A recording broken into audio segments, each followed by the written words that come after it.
Elaine Brown was born March 2, 1943. She grew up in northern Philadelphia with a single working mother. Her father was absent in her life for many years and did not provide a single cent.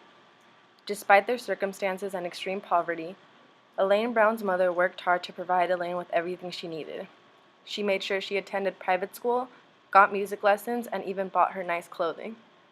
Brown also studied classical piano and ballet for many years and became an expert at pretending to be white. Although Elaine was from North Philly, where all of her friends were African American, she spent a lot of her time trying to hang out with her white friends. Elaine always tried to assimilate into the white culture, but sadly when she would go home, reality would strike. Brown knew she was from a rundown neighborhood with lots of gang violence, a place where the avenues ran the streets. Ultimately, Elaine was able to end up at Philadelphia High School for Girls, a public preparatory school for gifted young women.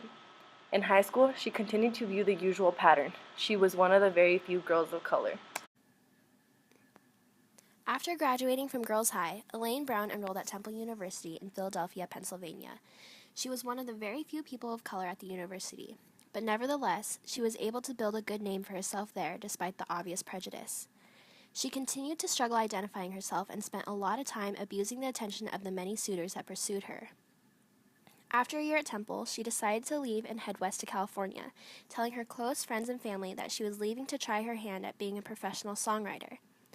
By this time, she had already written nearly 300 songs.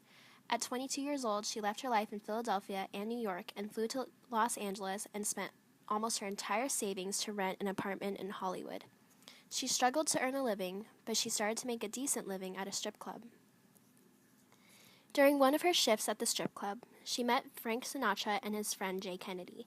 She was invited to stay the night at Sinatra's house, and later she started to have a relationship with Jay Kennedy, a man 30 years older than her. Mr. Kennedy shaped a huge part of Elaine's life. He always reminded her how beautiful she was because she was a woman of color, which was something that confused Elaine because she had spent nearly her entire life trying to abandon her ethnicity.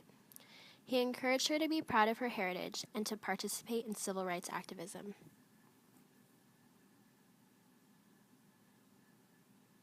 After many years as a member of the Black Panther Party, Huey Newton was indicted for murder of a 17-year-old prostitute and fled to Cuba in 1974. As a result of this, Brown was appointed to run the Black Panther Party in his absence. She was the only woman to have held the position and remained leader until 1977. She tried to redefine the Panthers' revolutionary program to include the aims of black women. Brown waged her second campaign for Oakland City Council in 1975. Although she did not win, she won 44% of the vote.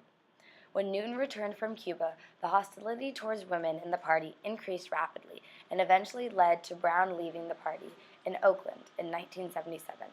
Since then, she has started many nonprofit organizations, such as Field of Flowers, Mothers Advocating Juvenile Justice, and the National Alliance for Radical Prison Reform.